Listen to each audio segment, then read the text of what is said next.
Hello students, I am Meena Kumari from Motilal Nehru Public School. Today I complete this chapter unit second and 2.5 exercise. Last exercise और इसका last question आज हम कर रहे हैं. Question number 23. The sum of the ages of a father and a son is 48 years. The quotient obtained by dividing the son is by the father's age is 1/5. Find their ages. अब हमने सन और father की edges को find out करना है. कौन सी edges को find करना है? उनकी कौन सी एज को हम निकालेंगे? हम उनकी प्रेजेंट एज को निकालेंगे कि उनकी प्रेजेंट एज कितनी थी. अगर यदि दोनों की एजेस का सम है 48 ईयर, अगर यदि हम सन की एज को x मान लेते हैं तो फादर की एज कितनी बन गई? 48 माइनस x. तो सबसे पहले आपको क्वेश्चन के अंदर क्लियर होना चाहिए क्या चीज फाइंड आउट करनी है और उसको कैसे हम निकालेंगे. नाउ अब देखिए इसको हम कैसे स्टार्ट करेंगे. क्वेश्चन में हम मान लेते हैं लेट प्रेजेंट एज ऑफ सन की प्रेजेंट एज को हमने x ईयर्स ले लिया. तो प्रेजेंट एज ऑफ फादर क्या बन गई हमारे पास?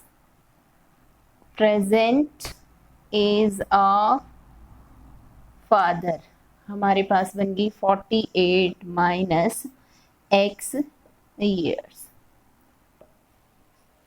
इतना क्लियर हो गया बेटा? अब देखिए उसने क्या बोला है कि अगर यदि हम सन की एज को फादर की एज से डिवाइड करें तो क्वोशंट क्या है? 1/5 आए. अकॉर्डिंग टू क्वेश्चन सन की एज x, फादर की एज 48 माइनस x, दोनों को डिवाइड करने पर क्वोशंट क्या आना चाहिए? 1/5 आना चाहिए. अब हम क्रॉस में मल्टीप्लाई कर लेंगे. x को हमने 5 से मल्टीप्लाई कर दिया और 5 से किया ना. देखो अब हमारे पास क्या आया? 148 माइनस x है, इसको हम 1 से मल्टीप्लाई कर देंगे. तो 5 को x से मल्टीप्लाई किया 5x, 1 से 48 को किया 48, 1 से x से मल्टीप्लाई किया 1 को जब x से कर रहे हैं तो x ही आएगा माइनस का x की टर्म्स को हम एक साइड पे ले जाएंगे. तो 5x plus x is equal to 48. 5x में 1x ऐड कर दिया, हमारे पास 6x आ गया और इधर 48. तो x इधर ही रह गया. 48 को हमने 6 से डिवाइड कर दिया, हमारे पास क्या आ गया? 8. इसका मतलब प्रेजेंट एज हमारे पास सन की कितनी आई है?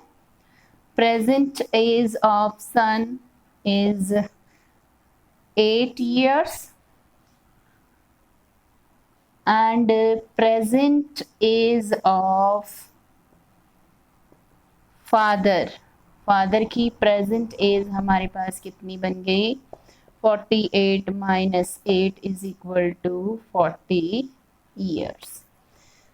इस तरीके से इसको किया आपने. स्टूडेंट्स, बहुत सारे स्टूडेंट्स ने ये बोला है कि मैम जो 18 क्वेश्चन कौन सा था, या जो 18 क्वेश्चन है अगर यदि है तो उसको हमें फिर से करवाइए.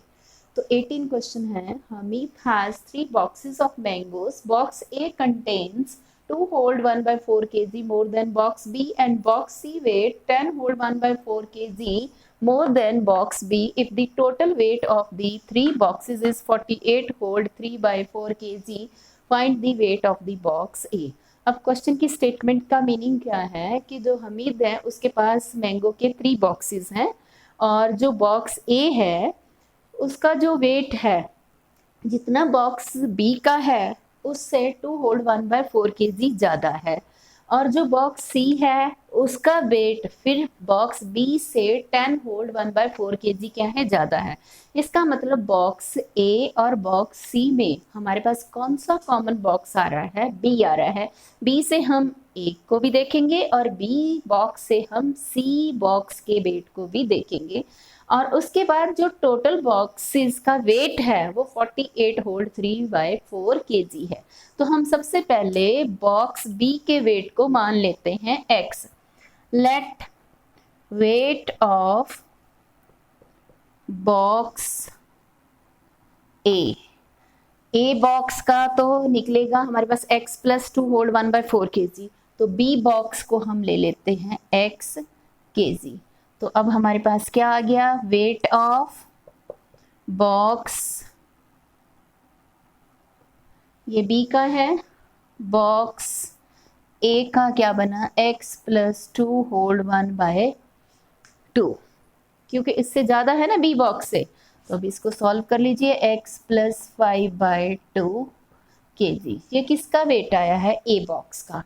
अब हम निकाल लेते हैं weight of box C box का वेट फिर से बी से ज़्यादा है, कितना ज़्यादा है, 10 होल्ड 1/4 kg। तो 10 होल्ड 1/4, इसको हम सॉल्व कर लेते हैं, क्योंकि ये हमारे पास मिक्स फ्रैक्शन है, इसको हम इम्प्रॉपर फ्रैक्शन में चेंज कर लेंगे। 10 4 = 40, 40 में 1 प्लस कर दिया, 41/4 kg। अब तीनों बॉक्सेस का जो वेट है वो 48 होल्ड 3/4 kg है।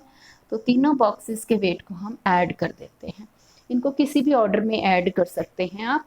तो x + 5/2, चाहे ए के वेट को पहले लिख लीजिए, चाहे बी के वेट को लिख लीजिए, आपने लिखना तीनों के वेट को ही है, प्लस x + 41/4।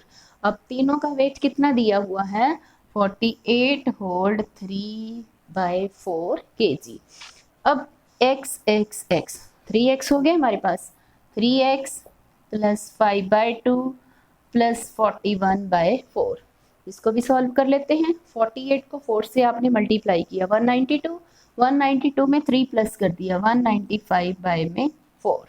यहाँ तक क्लियर है ना बेटा। अब आपने क्या किया, x को एक साइड पे रख लिया, x किसके साथ था, 3x के साथ था, तो 3x एक साइड पे रह गया। तो 195/4 और 5/2 और 41/4 को हम दूसरी साइड पे ले गए, तो -5/2 -41/4। अब क्या करेंगे, हम इनका एलसीएम ले लेंगे।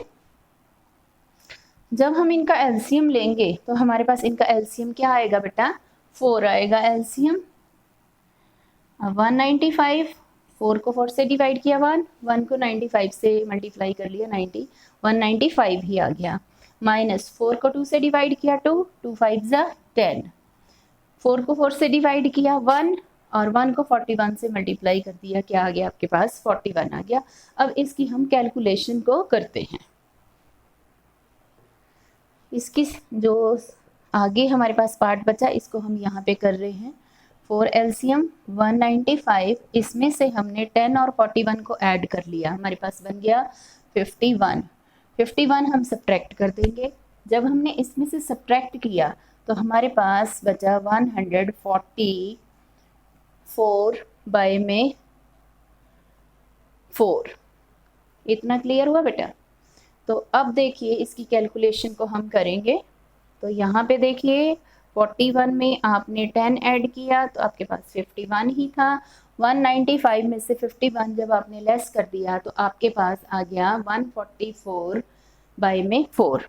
अब क्या करेंगे, इसको हम डिवाइड कर लेते हैं। देखिए 144 को 4 से डिवाइड कीजिए, एक बार कैलकुलेशन चेक कर लीजिए फिर से कि आपकी जो कैलकुलेशन है उसमें कोई मिस्टेक ना हो। तो अब देखो बेटा, इस पार्ट को सॉल्व करेंगे हम। 140 यहाँ पे भी आप इसको काट के भी दे सकते हैं, 2 के टेबल से डिवाइड कर दीजिए 72/2, और या ये पूरा नंबर भी डिवाइड हो सकता है। अब बेटा इसको आपने काट दिया, ये 36, ये किसकी वैल्यू आई है, 3x की, क्योंकि नीचे हमने 3x लिया था। तो 3x = 36, x की वैल्यू निकाली, 36 को 3 से डिवाइड कर दिया, आपके पास आ गया 12। अब आपने ए बॉक्स का वेट निकालना है, wait of box A box का वेट x + 5/2 था। यहाँ पे आपने x की वैल्यू रख दी 12 + 5/2, एलसीएम ले लेंगे, इसके नीचे कुछ नहीं है, 24 + 5 29/2। जब इसको आप डिवाइड करोगे 14 होल्ड 1/2 kg, ये हमारे पास ए बॉक्स का क्या आ गया, वेट।